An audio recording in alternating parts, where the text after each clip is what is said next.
Welcome to your Afghanistan lesson. The main ideas for Afghanistan are the following. Number 1. Afghanistan is a rugged, landlocked country in Central Asia. Number 2. Central Asia is a culturally diverse region. Number 3. Because of Afghanistan's location, the country has played an important role in history. Number 4. Afghanistan has been controlled by many empires, but it saw a drastic regime change after the fall of the Soviet Union. And number 5. The rest of Central Asia is very similar to Afghanistan. Now let's look at some physical geography. You can see with this map, Afghanistan is here in the yellow with the capital city of Kabul. Afghanistan is located within the region of Central Asia, and Central Asia is a region within the region of Southwest and Central Asia. Afghanistan is bordered by Pakistan, Tajikistan, Uzbekistan, Turkmenistan, and Iran. And as you can see, Afghanistan is completely landlocked. This means it has no access to larger bodies of water. There are small lakes and rivers in the country, but they have no direct access to seas or oceans. Now consider the physical geography of Afghanistan. We just looked at the political geography. Now, seeing this map, think about what the physical geography of Afghanistan might be like. As you can see, with all of these raised grounds and brown territory towards the east of the country, Afghanistan is very, very rugged. The Hindu Kush makes Afghanistan very, very highly elevated, and the Hindu Kush is also surrounded by deserts. So this is a very rugged, very deserted country. Afghanistan is very, very dry. Now, Afghanistan is located in Central Asia, which is a very diverse region. Here's a map of Central Asia, and all the colored countries are part of the region. There are many different languages spoken in Central Asia. These languages include Russian, which makes sense because Russia is right there, Kazakh, and Pashto. Pashto is mainly spoken in Afghanistan. Each ethnic group in Central Asia has its own language. So this region is sort of a patchwork of ethnicities and languages. And there are often several languages and several ethnicities in any given country. So there is not one consistent ethnic group here. It is very, very ethnically diverse. Islam is the main religion of the region, though, and it unifies the entire region.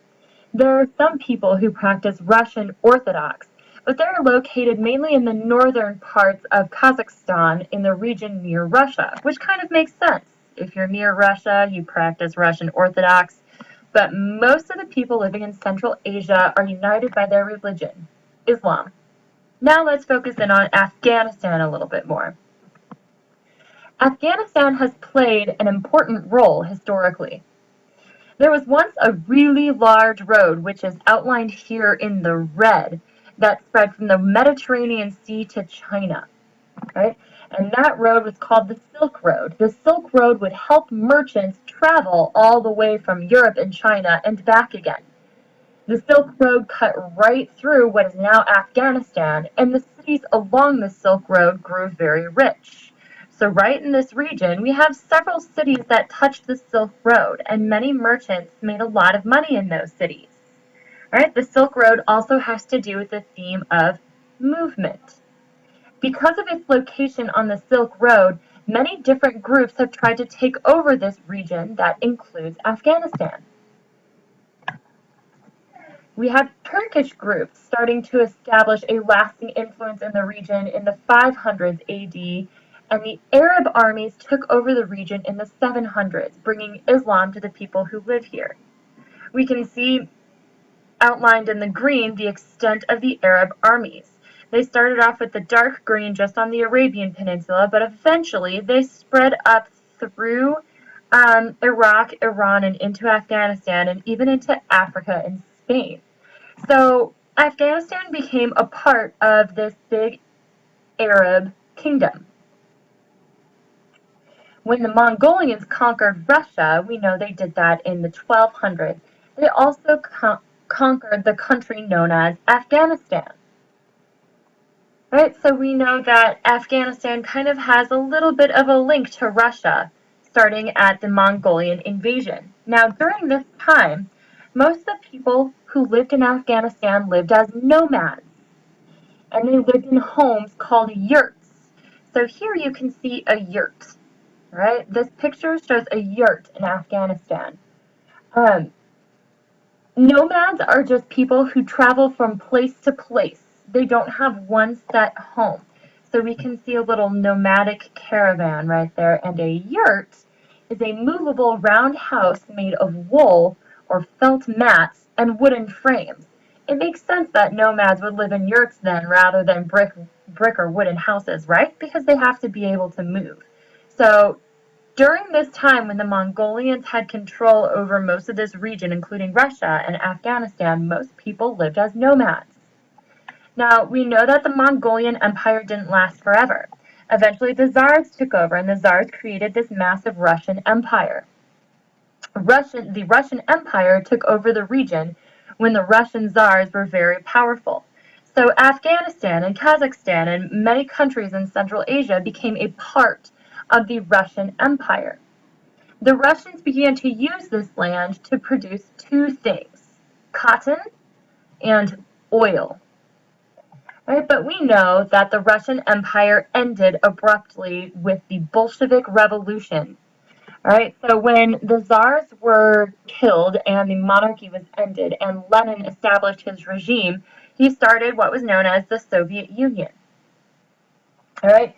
This region became a part of the USSR after the Bolshevik Revolution. So parts of Afghanistan and Tajikistan and Kazakhstan and Uzbekistan, they were all Soviet republics. Once the Soviet Union collapsed in 1991, Afghanistan finally became its own independent country. But this is kind of when the issues started. Afghanistan saw dramatic regime change after the fall of the Soviet Union. After the Soviets left Afghanistan, a radical Muslim group arose and took power over most of the country, including the capital city of Kabul. This group, that was a political group that took power, was called the Taliban, spelled Taliban. Now, the people who are part of the Taliban believed in a very strict interpretation of Islam. Right? And this strict interpretation of Islam often led to a severe limitation on women's roles in society. They could rarely go places without men standing by them. They had to wear veils. They had to wear face masks. They couldn't drive. They couldn't participate in politics. Now, most Muslims living in this country disagreed with the Taliban's harsh policies, but the Taliban was powerful and they remained in control of the government anyway. Well, in 2001, the United States started to clash with the Taliban after the 9/11 attacks. Osama bin Laden, we know, orchestrated the attacks on the World Trade Center using his Al-Qaeda terrorist network that was based in Afghanistan. But why did these issues create, or why did this terrorist attack create issues with the Taliban? Well, the United States thought that the Taliban was just allowing this terror group called Al-Qaeda to stay in Afghanistan and prosper. So the United States started to go to war in Afghanistan against the Taliban because they thought that the Taliban was just allowing this terrorist thing to happen. The US and British forces eventually toppled the Taliban regime and they tried to completely eradicate Al-Qaeda. After a while, it took several years, but Osama bin Laden had fled to Pakistan and the United States eventually tracked him down and had him executed. Now, after the Taliban fell, Afghanistan started to create a new constitution. And this new constitution allows men and women over 18 years old to vote, which is pretty cool. Afghanistan still faces a lot of issues with political factions, though. And so within the government that's kind of brand new, these political factions are still threatening violence in the country.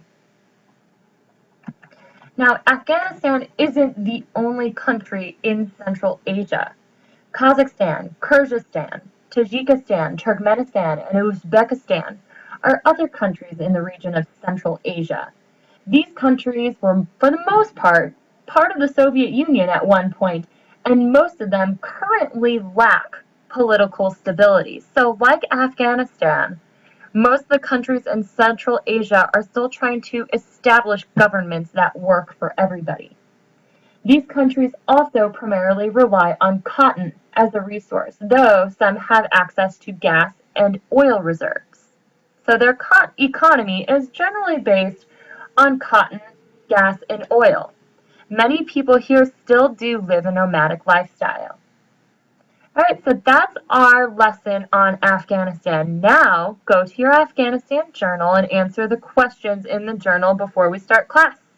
Get ready for your activity in class tomorrow. Bye!